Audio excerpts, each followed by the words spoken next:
Hello friend, हमारी आज की कहानी है दाग का सच। पूरे एक हफ्ते बाद आज शाम को सुनील घर लौटा। डरते डरते डोरबेल बजाई। बीबी ललिया ने दरवाज़ा खोला और पूछा, हो गई फुर्सत तुम्हें? हाँ, मुझे दूसरे राज्य में जाना पड़ा था ना, सो चलिए मैं चाय बनाकर लाती हूँ। ललिया के रसोई घर में जाते ही सुनील ने चैन की सांस ली। पहले तो जब सुनील को लौटने में कुछ दिन लग जाते थे तो ललिया का गुस्सा देखने लायक होता था। मानो कोई समझ ही नहीं कि आखिर ट्रांसपोर्टर का काम ही ऐसा। वह किसी ड्राइवर को रख तो ले, पर क्या भरोसा कि वह कैसे चलाएगा, क्या करेगा। और कौन सा सुनील बाकी ट्रक वालों की तरह बाहर जाकर धंधे वालियों के अड्डे पर मुंह मारता है।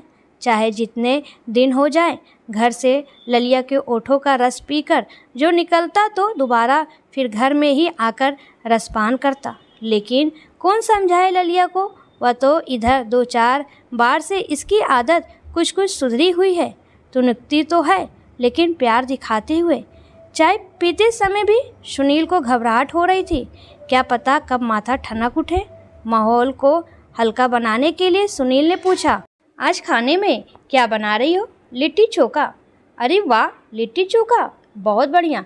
तब तो हाँ, तुम्हारा मनपसंद जो है। अरे हाँ, लेकिन इससे भी ज़्यादा मनपसंद तो। सुनील ने शरारत से ललिया को आंख मारी।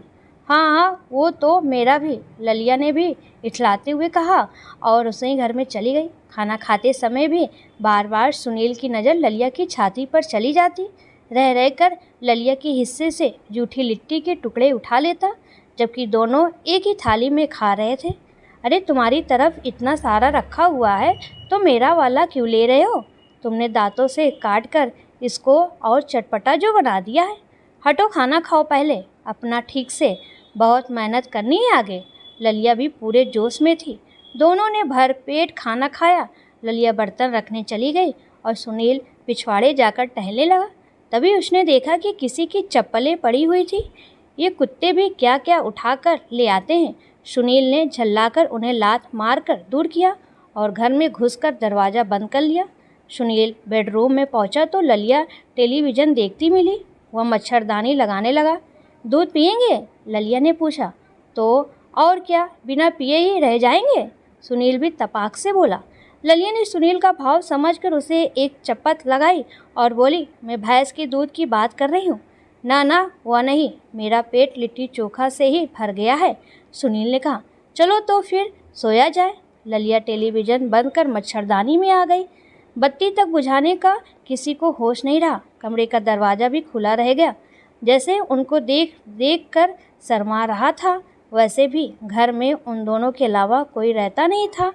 सुबह 7 बजे सुनील की आंखें खुली तो देखा कि ललिया बिस्तर के पास खड़ी कपड़े पहन रही थी। एक बार गले तो लग जाओ, सुनील ने नींद भरी आवाज़ में कहा। बाद में लग जाना, जरा जल्दी है मुझे बाथरूम जाने की, कहते हुए ललिया जैसे तैसे अपने बालों का जूड़ा बांधते हुए वहां से भाग गई। सुनील ने करवट बदली तो ललिया के अंदरूनी कपड़ों पर हाथ पड़ गया। ललिया के अंदरूनी कपड़ों की महक सुनील को मंद मस्त कर रही थी। सुनील ललिया के लौटे का इंतजार करने लगा। तभी उसकी नज़र ललिया की पैंटी पर बने किसी दाग पर गई। उसका माथा अचानक से ठनक उठा। यह दाग तो सुनील की सारी नींद झटके में गायब हो चुकी थी। वह हड़बड़ा कर उठा और ध्यान से देखने लगा। पूरी पैंटी पर कई जगह वैसे निशान थे। बरा का मुआयना किया तो उसका भी वही हाल था। कल रात तो मैंने इनका कोई इस्तेमाल नहीं किया, जो भी करना था सब तौलिए से। फिर ये, सुनील का मन खट्टा होने लगा। क्या उसके पीछे ललिया के पास कोई? क्या यही वजह है कि अब ललिया उसके कई दिनों बाद घर आने पर झगड़ा नहीं करती? नहीं नहीं, ऐसे ही अपनी प्यारी बीवी पर शक करना सही नहीं है। पहले जांच करा ली जाए कि ये दाग है किस चीज़ के। सुनील ने पैंटी को अपने बैग में छिपा दिया। तभी ललिया आ गई। आप उठ गए? मुझे देर लग गई थोड़ी। कोई बात नहीं, कहकर सुनील बाथरूम में चला गया। जब वो लौटा तो देखा कि ललिया कुछ ढूंढ रही थी। क्या देख रही हो? मेरी पैंटी न जाने कहाँ गायब हो गई। बरा तो पहन ली है मैंने, चूहा ले गया होगा। चलो नाश्ता बनाओ, मुझे आज जल्दी जाना है, सुनील ने उसको टालने के अंदाज में कहा। ललिया भी मुस्कुरा उठी। नाश्ता कर सुनील सीधा अपने दोस्त मुकेश के पास पहुंचा। उसकी पैथोलॉजी की लैब थी। सुनील ने मुकेश को सारी बात बताई। उसकी सांसें घबराहट के मारे तेज होती जा रही थी। अरे अपना हार्ट फेल करा के अब तू मर मत, मैं चेक करता हूँ। सुनील ने मुकेश को पैंटी दे दी। शाम को आना, बता दूंगा कि दाग किस चीज़ का है, मुकेश ने कहा। सुनील ने रजामंदी में सिर हिलाया और वहाँ से निकल गया। दिन भर पागलों की तरह घूमते घूमते शाम हो गई। न खाने का होश न पीने का। वो धड़कते दिल से मुकेश के पास पहुँचा। क्या रिपोर्ट आई? मुकेश ने भरे मन से जवाब दिया। यार दाग तो वही है जो तू सोच रहा है, लेकिन अब इससे किसी फैसले पर तो। सुनील जस का तस खड़ा रह गया। मुकेश उसे समझाने के लिए कुछ कुछ बोले जा रहा था, लेकिन उसका माथा तो जैसे सन्न हो चुका था। सुनील घर पहुंचा तो ललिया दरवाजे पर ही खड़ी मिली। कहाँ गायब थे दिन भर? ललिया परेशान होते हुए बोली। किसी से कुछ काम था, कहता हुआ सुनील सिर पकड़कर पलंग पर बैठ गया। तबीयत तो ठीक है ना आपकी? ललिया ने सुनील के पास बैठकर उसके कंधे पर हाथ रखा। सिर में बहुत तेज दर्द हो रहा है। बैठी, मैं चाय बनाकर लाती हूँ, कहते हुए ललिया रसोई घर में चली गई। सुनील ने ललिया की पैंटी को गद्दे के नीचे दबा दिया। चाय पीकर वह बिस्तर पर लेट गया। रात को ललिया खाना लेकर आई और बोली, अजी अब आप मुझे भी मार देंगे, बताओ तो सही क्या हुआ? ज़्यादा दिक्कत है तो चलो डॉक्टर के पास ले चलती हूँ। कुछ बात नहीं, बस एक बहुत बड़े नुकसान का डर सता रहा है, कहकर सुनील खाना खाने लगा। अपना ख्याल रखो, कहते हुए ललिया सुनील के पास आकर बैठ गई। सुनील सोच रहा था कि ललिया का जो रूप अभी उसके सामने है वह उसकी सच्चाई या जो आज पता चली वह है। खाना खत्म कर वह छत पर चला गया। ललिया नीचे खाना खाते हुए आंगन में बैठी उसको ही देख रही थी। सुनील का ध्यान अब कल रात पिछवाड़े में पड़ी चप्पलों पर जा रहा था। वह सोचने लगा, लगता है वो चप्पलें भी इसी के यार की। नहीं, बिल्कुल नहीं, ललिया ऐसी नहीं है। रात को सुनील ने नींद की एक गोली खा ली, पर नींद की गोली भी कम ताकत वाली निकली। सुनील को खींच सी होने लगी। पास में देखा तो ललिया सोई हुई थी। यह देखकर सुनील को गुस्सा आने लगा। मैं जान दे देकर इसके सुख के लिए पागलों की तरह मेहनत करता हूँ और यह अपना जिस्म किसी और को, कहकर वह उस पर चढ़ गया। ललिया की नींद तब खुली जब उसको अपने बदन के निचले हिस्से पर जोर महसूस होने लगा। अरे जगा देती मुझे, ललिया ने उठते ही उसको सहयोग करना शुरू किया। लेकिन सुनील तो अपनी ही धुन में था। कुछ ही देर में दोनों एक दूसरे के बगल में बेसुध लेटे हुए थे। ललिया ने अपनी समीज उठाकर ओढ़ ली। सुनील ने जैसे ही उसको ऐसा करते देखा, मानो उस पर भूत सा सवार हो गया। वह झटके से उठा और समीज को खींचकर बिस्तर के नीचे फेंक दिया और फिर से उसके ऊपर आ गया। ओहो, सारी टेंशन मुझ पर ही उतारेंगे क्या? ललिया आए भरती हुए बोली।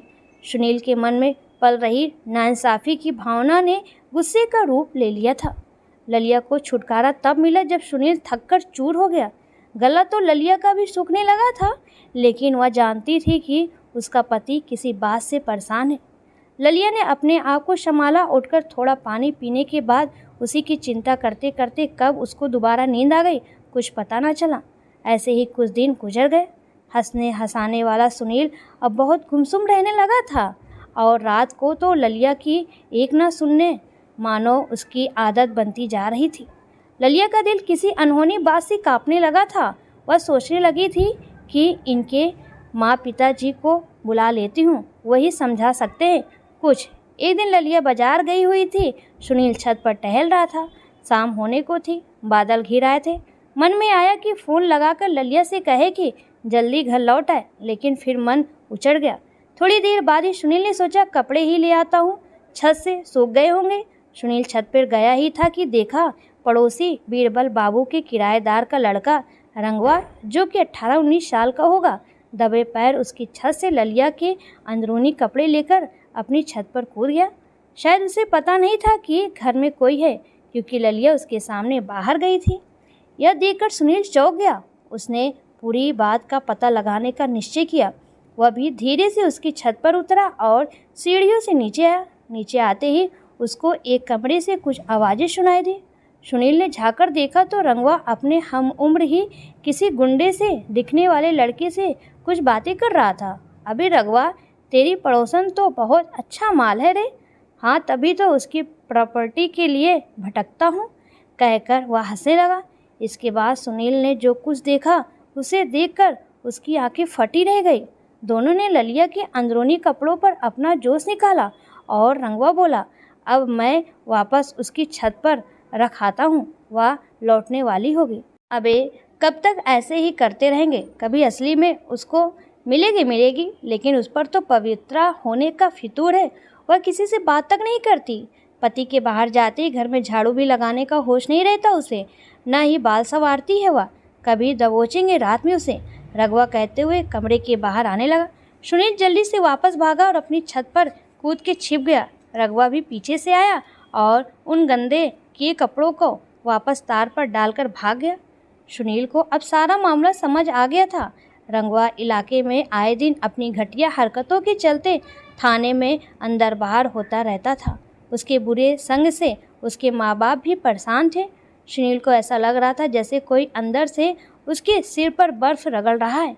उसका मन तेजी से पिछली चिंता से तो हटने लगा, लेकिन ललिया की हिफाजत की नई चुनौती ने फिर से उसके माथे पर बल ला दिया। उसने तत्काल यह जगह छोड़ने का निश्चय कर लिया।